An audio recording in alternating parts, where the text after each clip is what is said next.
My name is Fon Quinter, welcoming you to the 6:30 p.m. edition of News, coming to you live from Douala, Cameroon's economic capital. I begin today's edition of Prime News in the Southwest region, where Governor Bernardo Calabilai has called on the population to shun fear and join the rest of the country to celebrate the National Day. He made the call this morning in Boya after a unity walk in prelude to the National Day celebration. Emanuela C. completes the story.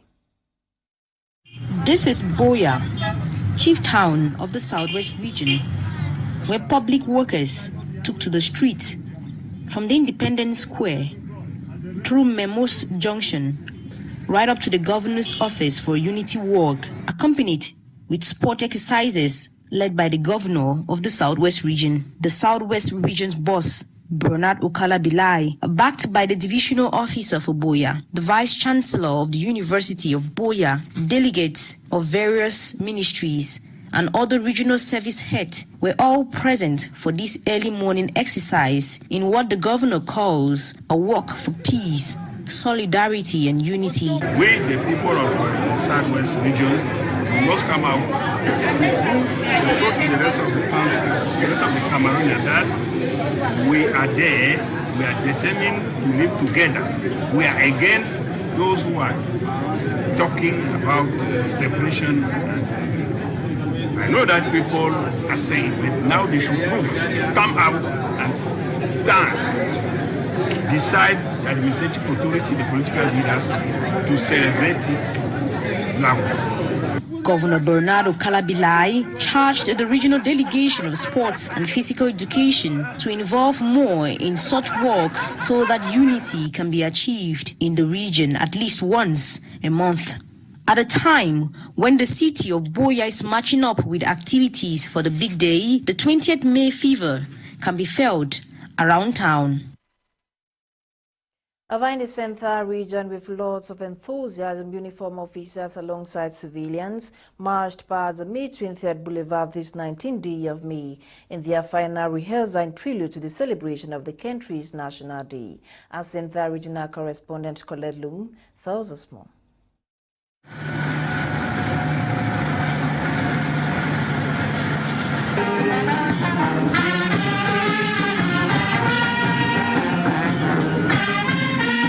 Oh yeah?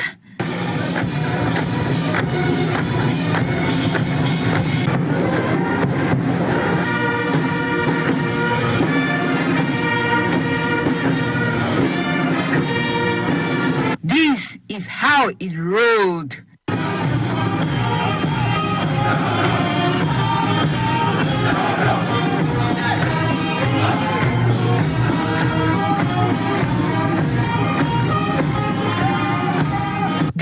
Is just the tip of the iceberg as to what will happen tomorrow, May 20, at the Golden Jubilee celebration of Cameroon's unification at the Yaoundé 20th May Unification Boulevard.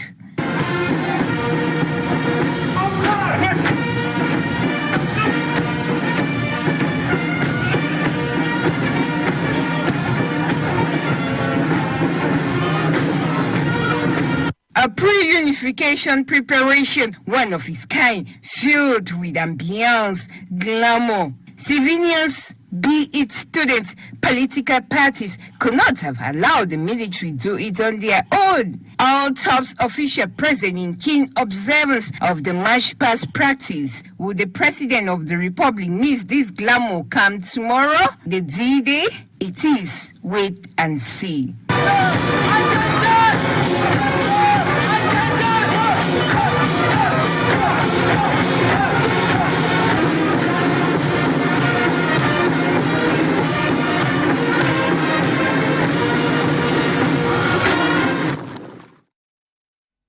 Let's now take you to the South region of Cameroon on this eve of the National Day, where necessary preparations have been made to give the 50th edition the grandeur it deserves. Dolingonde with details.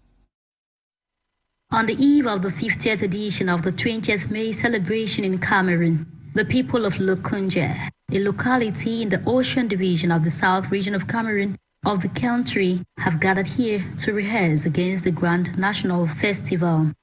From cleanup campaigns, march past parade, and the stationing of the population in reception of the subdivisional officer for this area, Fabrice Noah Mani, duly representing the head of state, the national anthem is sung.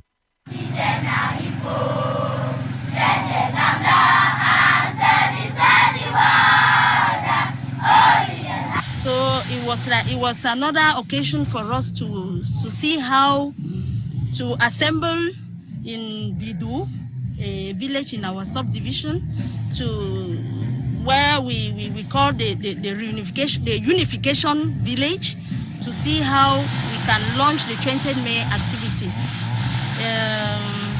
And my own impression is it was a good. The ceremony started on so well.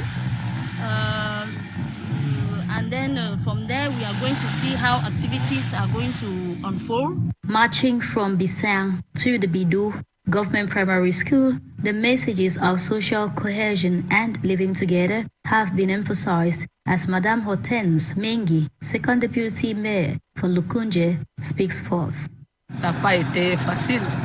Vous savez que les adultes qui ne font pas régulièrement le sport. First of all, these sporting activities have not been easy, especially with those who are not regular with it. But with faith, we've been able to scale through.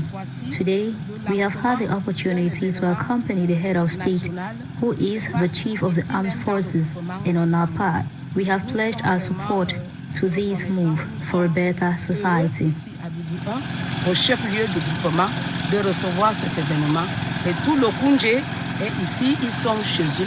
Nous les souhaitons la bienvenue. Le thème de cette année est très évocateur. Ce sont toutes les populations qui se mettent derrière les forces de défense et de sécurité, qui défendent la nation, qui protègent les citoyens, défendent l'intégrité territoriale de notre pays à travers les différents fonds de crise, notamment dans la région du Septentrion, dans le nord-ouest et le sud-ouest. Nous disons tout notre soutien à notre armée, à la police et à la gendarmerie qui réalisent un travail extraordinaire. Further, their support for the country, the subdivisional officer for Lukunja, Fabrice Noah Mani, has also urged the population to work in synergy with the forces of law and order. 20th May Boulevard has been described by some city dwellers as magnificent. After its inauguration yesterday, May 19, our Center Regional Correspondent Kolelum visited the site. Here's our report.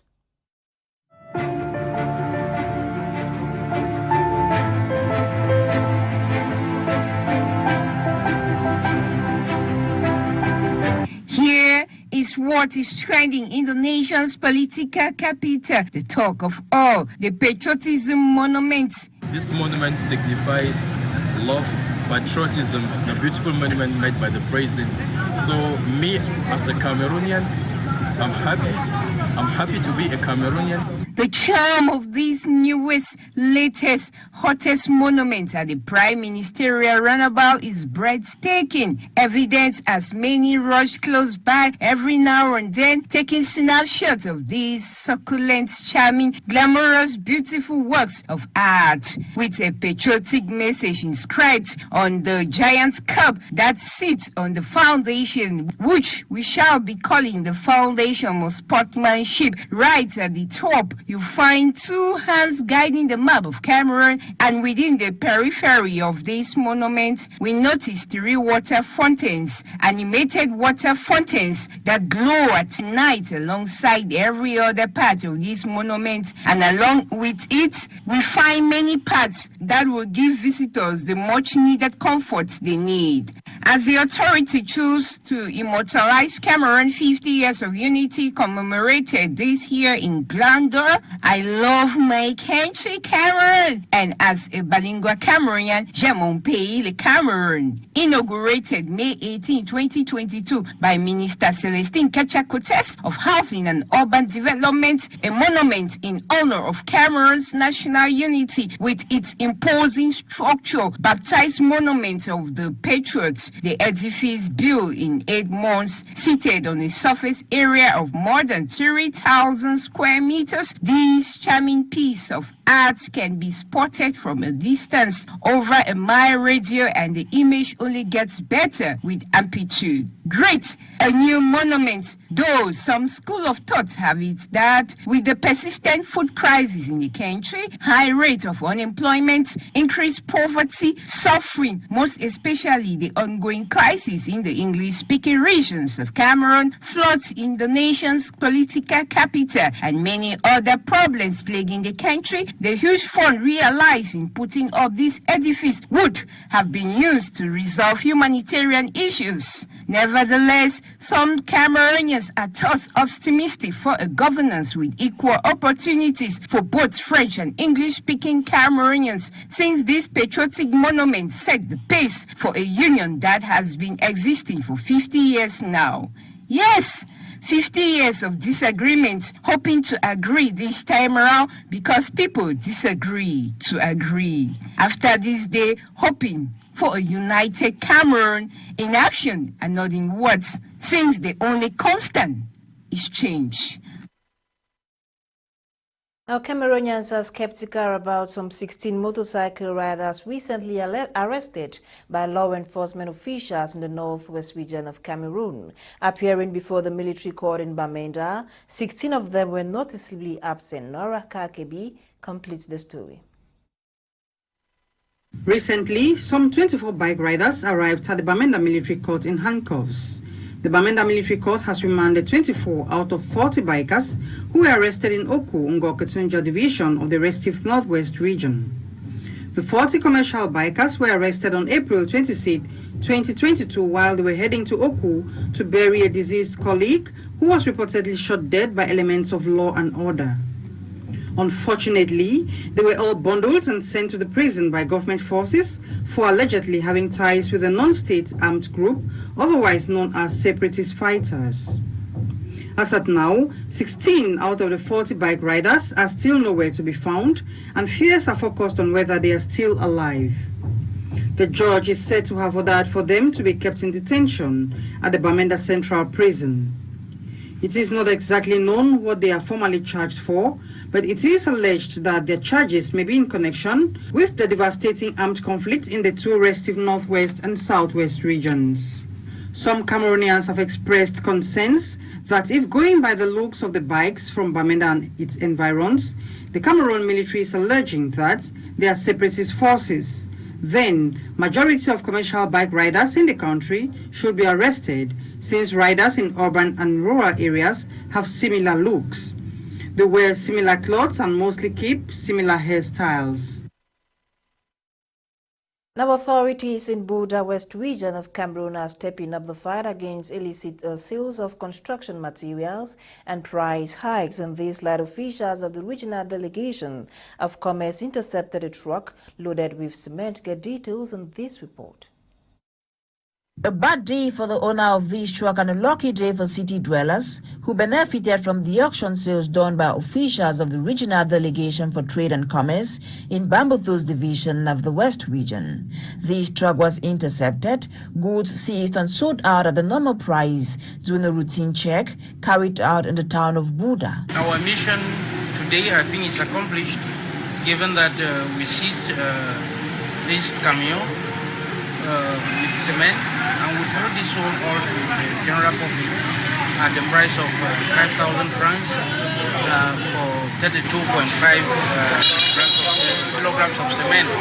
And we continue with this mission to make sure that at the end of it, the prices of cement in the Bambuthus division remains constant at the homologated level. This initiative has been described by city dwellers as laudable, considering that they watched helplessly at a steady rise in prices of building materials. I bought it at 5,000 francs and my receipt was issued. I was here last week and the bag was sold at 5,900 francs with a 900 francs increase. I just want to say thank you to the Minister of Commerce. The delegate is bent on fighting these price hikes, and to achieve this, he calls for collaboration. We need all this information. Any person who sells cement more than 5,000 and more than 5,500 respectively for 32.5 and 42.5 kilograms, they should renounce this person at the delegation of trade. We are at their disposal for prompt action. As the entire country battles to contain price hikes, it is hoped this action in the town of Buda will serve as a lesson to those involved in the act. We stay in the West Region of Cameroon, where the Division Officer of Kutaba and the Noon Division of the West Region, Tar Bernard, has unmasked a network of low-quality bread producers. The situation, according to the divisional officer, was provoked by the shortage of bread in the West Division. Joy Ngong completes the story. The hike in prices of basic commodities has been the order of the day in all parts of the national territory, a situation which has led to a fall in both the demand and supply of most of these items.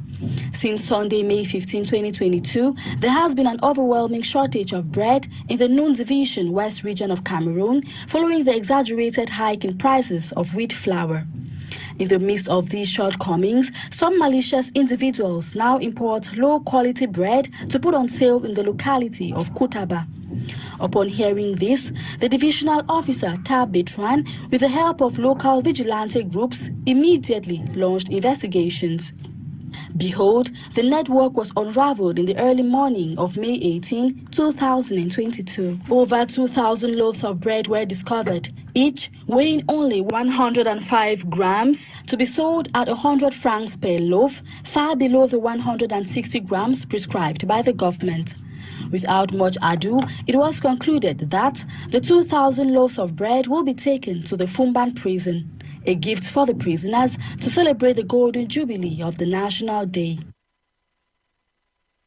The 2021 Administrative Management and Stores account of the Limbe 2 Council have been adopted. This was during the first session presided over by the Mayor of Limbe 2 Council, Chief Woka Ndive Danye Catherine Kongwe, has details. Councillors of the Limbe 2 Council in Fako Division, Southwest Region of Cameroon unanimously adopted the 2021 Administrative Management Accounts and Storekeeper Reports of the Council. This satisfactory decision was taken during the first ordinary session to examine the draft Administrative Management Accounts and Store Account Reports of the 2021 financial year.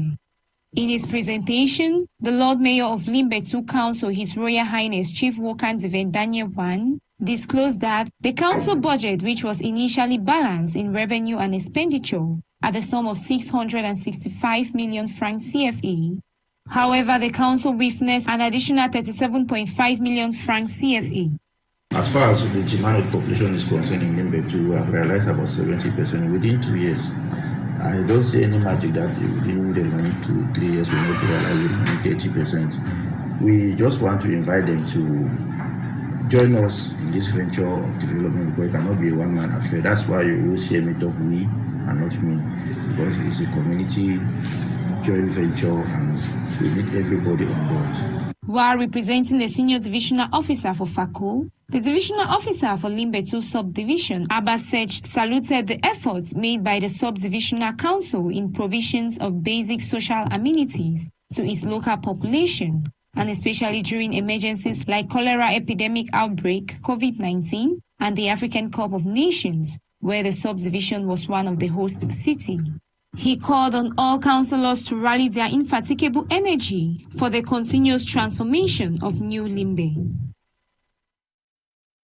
Evaluating the syllabus coverage for the 2021-2022 academic year was top on the agenda during the interministerial meeting for the month of May. The meeting, which took place in Yaoundé, was chaired by Prime Minister, Head of Government Chief Dr. Joseph Diangute Mwanzi Njoyogo. Tells us more.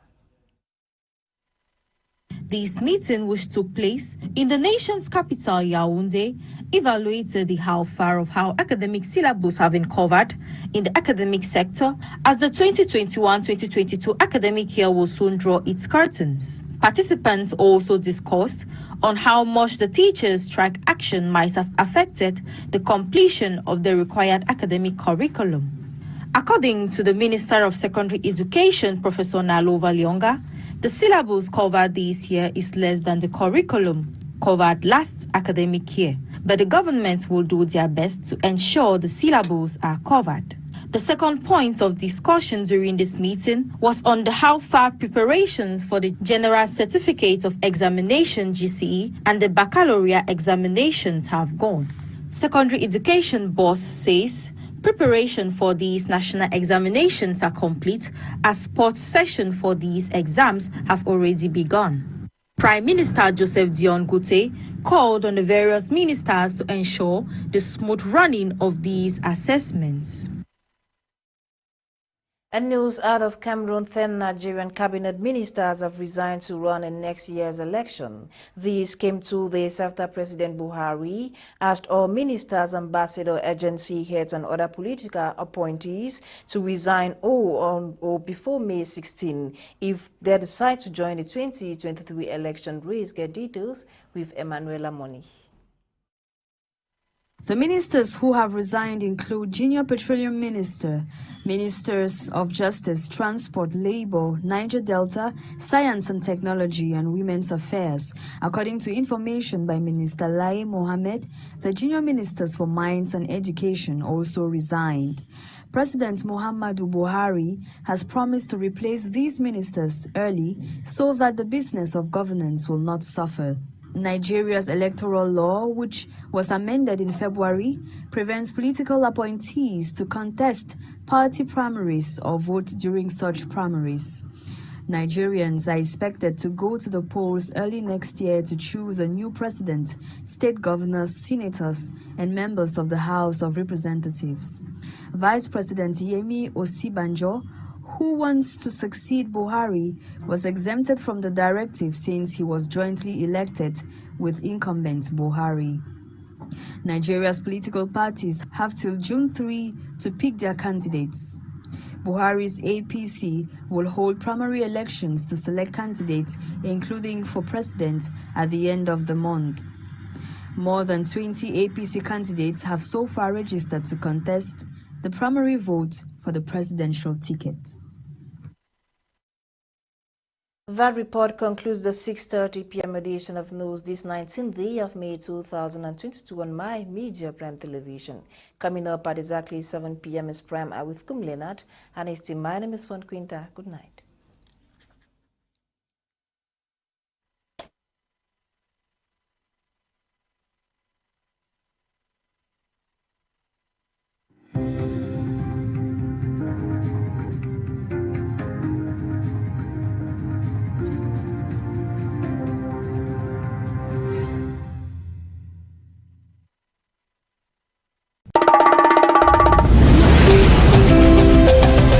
My Media Prime